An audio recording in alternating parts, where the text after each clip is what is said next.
Behold the latest military news update. This is AFP Community News, hosted by Rofh Suzon every 12 noon, Mondays to Fridays. Only here on DWDD Armed Forces Radio. One AFP for a stronger Philippines.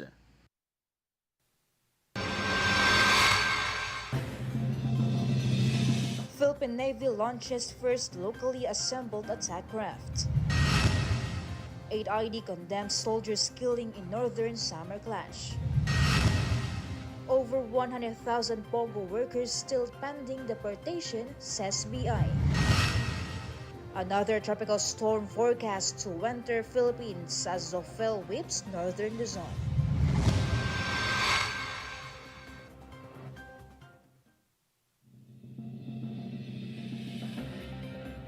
Good day, everyone, as well to our troops at Camp Emilio Ginaldo, Quezon City.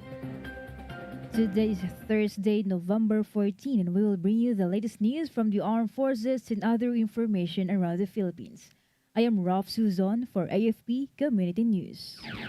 DWDD Armed Forces News. For the brief overview of our stories, the Philippine Navy has launched its first in-country assembled fast attack interdiction craft missile, the BRP Albert Mahini, the PG-909, at the Naval Shipyard in Cavite City.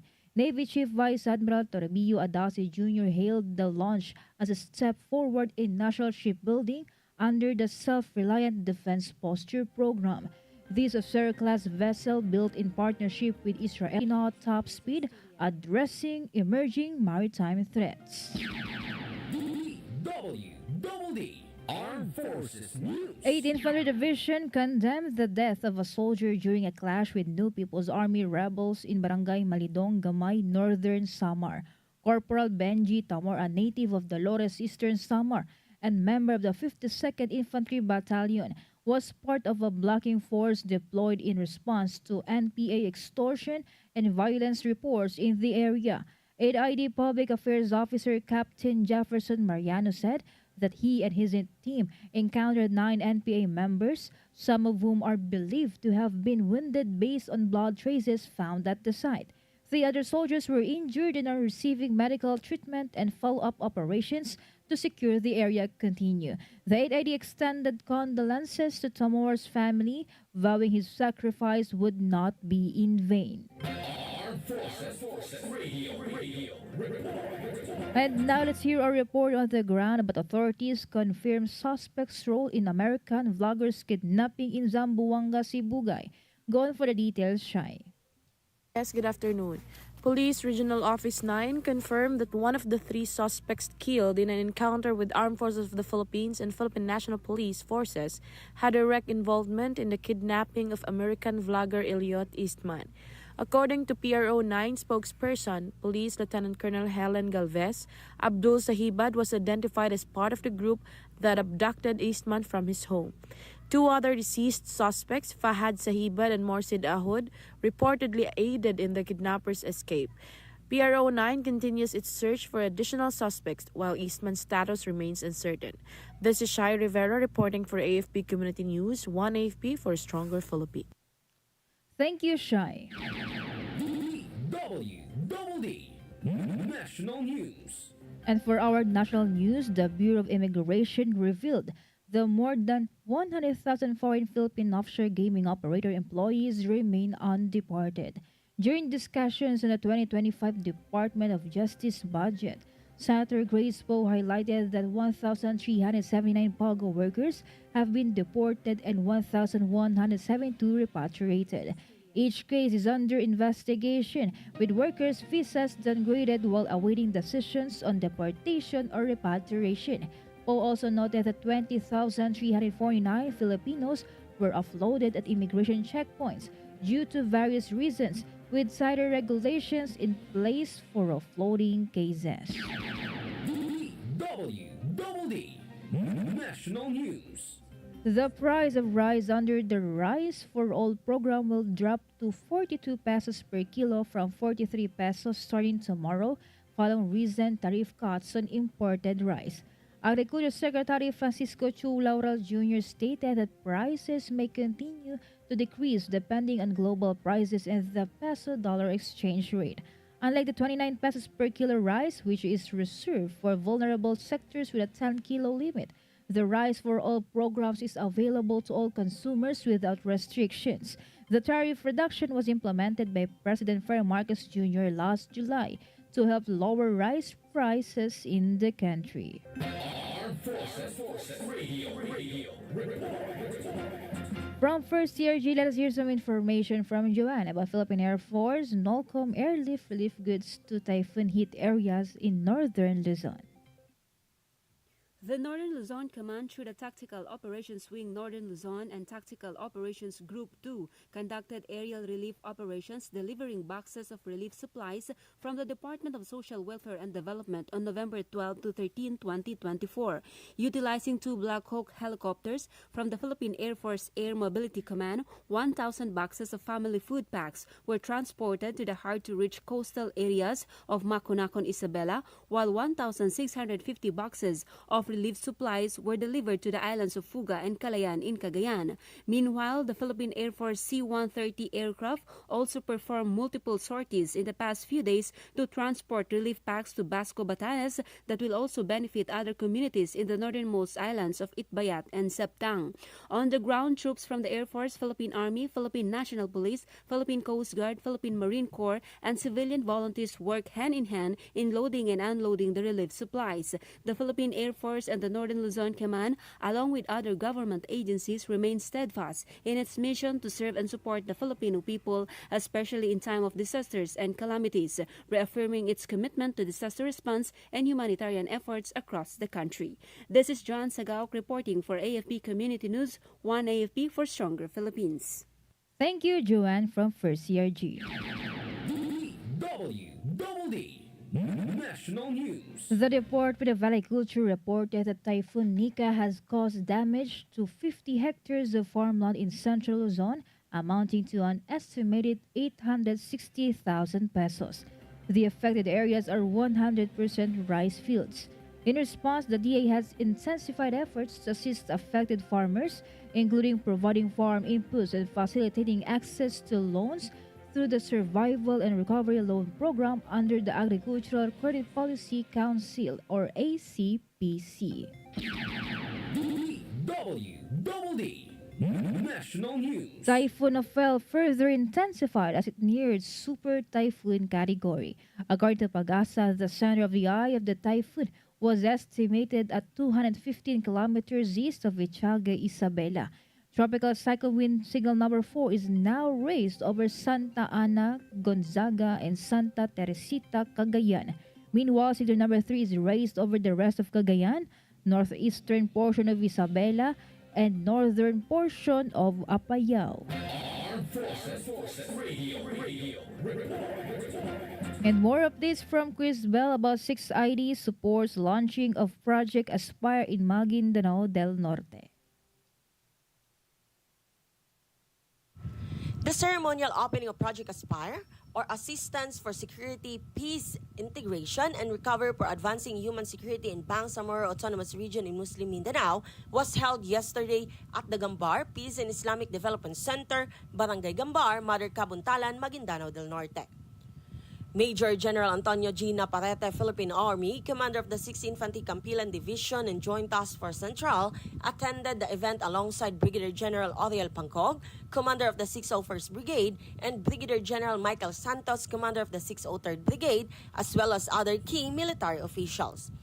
Their participation highlighted the military's unwavering dedication to supporting peace and security initiatives in the region while fostering collaboration with local leaders and international partners. Even before the official launching of Project Aspire, numerous firearms had been surrendered to various 6ID units with the assistance of local government units and stakeholders through the Small Arms and Light Weapons Management Program, an integral component of Aspire. During the event, several of these surrendered SAL-W were displayed, showcasing the progress of disarmament efforts in the area. Under this initiative, individuals who surrendered their weapons will receive non-monetary livelihood support to help integrate them into the community. Funded by the government of Japan and implemented by the United Nations Development Program, Project Aspire aims at promoting human security by addressing peace, recovery, integration, and socio-economic development in the BARM. The project's pilot areas include the municipalities of Sumisip and Haji Muhammad Adjul in Basilan, as well as Mother Kabuntalan in North Upi and Maguindanao del Norte. The involvement of the 6th Infantry Division in Project Aspire underscores its commitment to fostering stability and security in partnership with local communities, government agencies, and international partners. Through collaborative efforts, the division aims to promote long-term peace and development in the Bangsamoro region. This is Crisbel May Lorenzo reporting for AFP Community News, 1AFP for Stronger Philippines. Thank you so much, Crisbel. DWDD National News. Another weather update because another tropical cyclone is forecast to enter the Philippine area of responsibility on Thursday evening. Pag-asa Administrator Nathaniel Servando said that it will be called Pepito once it entered PAR. Servando said based on their forecast track, Pepito would enter PAR as a typhoon. At present, it is estimated at 1,965 kilometers east of Western Visayas. DWDD National News. A maximum of 35 school days in the current school year have been lost due to class suspensions enforced during typhoons. According to the Department of Education, Cordillera Administrative Region led the regions with the most number of class disruptions at 35, while Cagayan Valley, Ilocos Region, Calabarzon, and Central Luzon had 29 class disruptions each. Some 239 schools across the country were also considered as very high risk that affected more than 370,000 learners. DepEd said make-up classes and catch-up sessions through the dynamic learning program would be required to ensure the learning continuity. Armed Forces Radio Report. For other updates, let us hear the details about Senator urges Senate to restore 10 billion pesos cut for AFP modernization. Go ahead, Angel. Yes, Rofh. Senator Ronald Bato de la Rosa appealed to the Senate to reinstate the 10 billion peso slash from next year's budget for the revised Armed Forces of the Philippines Modernization Program. During Senate deliberations on the 6.352 trillion pesos national budget, he emphasized the importance of strengthening the nation's defense and troop morale. Relatedly, Senate Finance Committee Chairperson Grace Poe pledged to review De La Rosa's proposal for possible inclusion in the budget adjustments. This is Angel Cruz Camomot reporting for AFP Community News, 1AFP for Stronger Philippines. Thank you so much, Angel. DWDD Armed Forces News. It's 12:30 in the afternoon and you are still tuning at AFP Radio DWDD Facebook page. And for our announcement, good news for our AFP pensioners whose pension accounts are with Land Bank of the Philippines. You may withdraw your pension for the month of November starting tomorrow, November 15. And meanwhile, for AFP pensioners with pension accounts at Development Bank of the Philippines and Philippines Veterans Bank, you may withdraw starting on Monday, November 18. For pensioners whose pension accounts are tagged as on hold, please contact the AFP PGMC office or call their hotline at 0966-311-5003 for further assistance. DWDD National News. For other national news, several senators called on Pag-asa to make its weather forecast more accurate and understandable to the public. During the Senate plenary deliberations on the agency's proposed 2025 national budget, Senate Majority Leader Francis Tolentino raised this concern, noting that the State Weather Bureau has been using terms that are not easily understood by the public. He also pointed out that the weather bulletins should be simplified, as these are being followed by the parents of students and government offices. Tolentino also suggested issuing weather bulletins in different Filipino languages. Pag-asa, through its budget sponsor, Senator Mix Subiri, they said that they will come up with a more simplified methodology that will be understood by the masses. DWDD National News. The Commission on Elections said it now has 85,944 automated counting machines, or 78% of the total 110,000 that it expects to receive from its supplier. The COMELEC will use these in the upcoming 2025 midterm elections. COMELEC Chairperson George Erwin Garcia said the remaining ACMs are being held by the Bureau of Customs pending clearance and will be delivered soon. Meanwhile, 43,136 of the 85,944 ACMs have already undergone the hardware acceptance tests to ensure that the machines meet the technical specifications required for Election Day. Armed Forces Radio. Let us hear more from Meljoy of First Year G about the Philippine Army conducts unloading and repacking of relief goods in Aurora. Rofh, the Philippine Army's 91st Infantry Sinagtala Battalion, together with the 307 Community Defense Center Reserve Command and Aurora Red Reserve Infantry Battalion, conducted unloading and repacking of relief goods held at the Provincial Evacuation in Aurora Trading Center compound, Sitio Setan, Barangay Calabuanan in this capital town of Aurora. It was the break of dawn when this province was hit by Typhoon Nika and displaced 7,535 people, or the equivalent of 2,651 families. A collective force of the Philippine Army, government agencies, volunteers, and local officials had mobilized to bring aid to those in need, particularly in Dinalungan, Kasiguran, and Dilasag in northern Aurora. The 91st Infantry Battalion was trained for disaster response, and their involvement in repacking and distributing relief goods is part of a broader whole-of-government effort during emergencies. Additionally, the Army works closely with other agencies, such as the Department of Social Welfare and Development, local government units, and non-governmental organizations to ensure the timely and efficient distribution of aid. This is Meldry Nesho Arroco reporting for AFP Community News, 1 AFP. Thank you, Meljoy from First CRG. DWDD National News. For other development story, the Philippine National Police has recorded a 13.5% decline in focus crimes from January to November. PNP spokesperson Brigadier General Jao Fajardo said that from 34,883 incidents recorded from January 1 to November 8 last year, it went down to 30,166 incidents for the same period this year. The focus crimes are murder, homicide, rape, physical injury, robbery, theft, and carnapping of motorcycles and motor vehicles. Citing PNP ICG data, Fajardo said the cybercrime cases also went down from 4,354 in January to March to 3,704 cases from April to June. DWDD National News. The Philippines filed another diplomatic protest over China's establishment of baselines around Bajo de Masinloc in the West Philippine Sea. DFA spokesperson Maria Teresita Daza said a diplomatic protest was filed on Tuesday.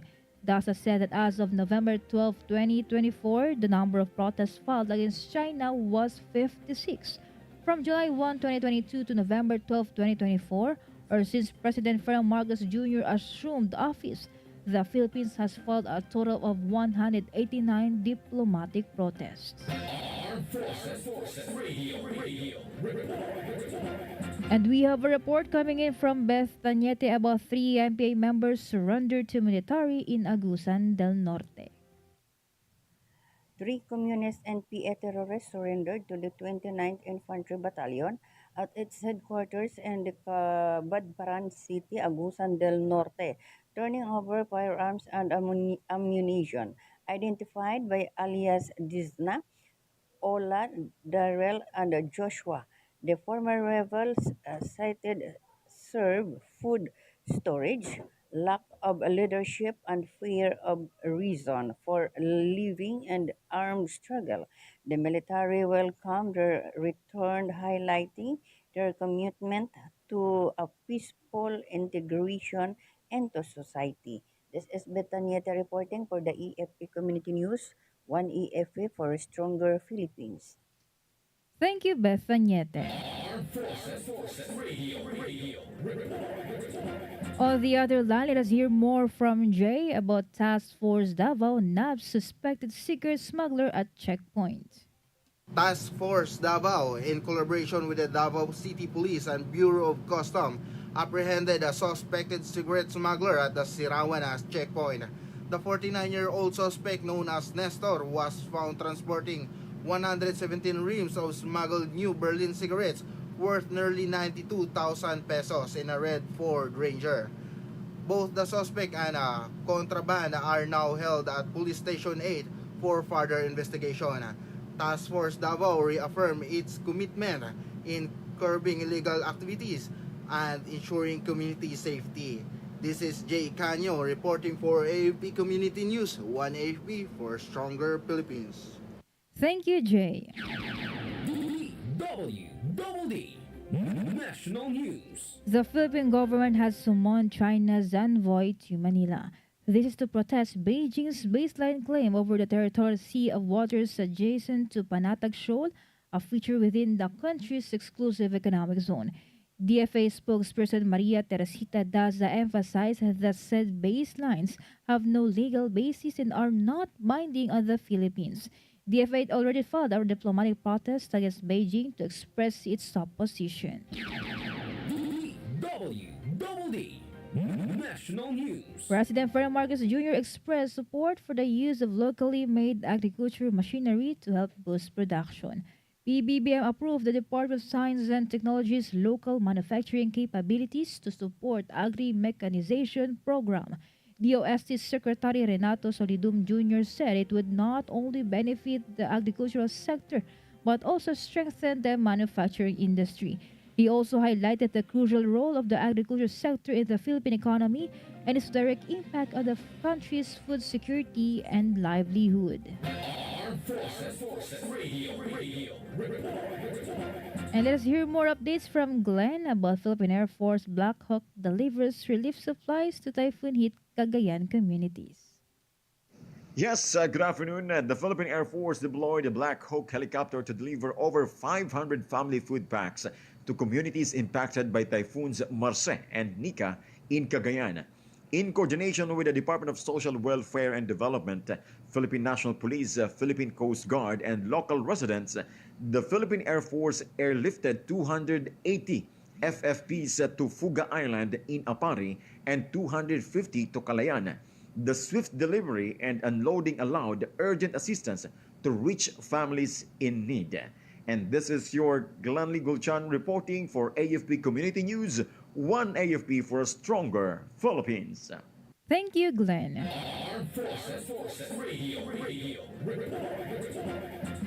From Mandaluyong, let us hear some updates from Ella Mercado about Mandaluyong CPS conducts Project Ready in various schools in Mandaluyong City. Hundreds of students from various schools in Mandaluyong City attended in Project Ready conducted by personnel of Mandaluyong City Police just recently. The said Project Ready is in line with the National Drug Education Program activities of the Department of Education, aims to protect the youth from the harmful effects of illegal drugs and to regulate the standard of preventive information and education of the Philippine National Police or PNP in protecting the youth from the ill effects of dangerous drugs. Under the leadership of Police Colonel Mary Grace Madayag, a lecture on National Task Force to End Local Communist Armed Conflict or NTF-LCAC also included in the said activity. The police advocacy in relation to the National Children's Month celebration this November of 2024. This is Ella Mercado reporting for AFP Community News, 1 AFP for Stronger Philippines. Thank you, Ella Mercado from Mandaluyong City. DWDD National News. The Bureau of Customs seized a total of 1.944 billion pesos worth of illegal items from warehouses in Giginto, Bulacan earlier this month. According to BOC, 3 days of operations yielded shipments of dried tobacco, fake goods, used clothing, and other items in different warehouses in the area. BOC Commissioner Bienvenido Rubio said big operations like these are testament to the commitment of their officers who were able to inspect many warehouses in 3 days and held billion worth of imported goods. He also emphasized that the operation can only be truly successful if the agency would be able to file and pursue cases against these individuals and organizations. DWDD Armed Forces News. And that's all for today's broadcast. Thank you so much for joining us, especially to our audience in our Facebook page, AFP Radio DWDD. Don't forget to tune in tomorrow for more updates, same time and same station. Again, this is Rofh Suzon for AFP Community News, one AFP for a stronger Philippines. Behold the latest military news update. This is AFP Community News, hosted by Rofh Suzon every 12 noon, Mondays to Fridays. Only here on DWDD Armed Forces Radio. One AFP for a stronger Philippines. Kayo ay nakatutok sa DWDD AFP Radio. Kami po ay kasapi ng KBP, Kapisanan ng mga Broadcaster ng Pilipinas.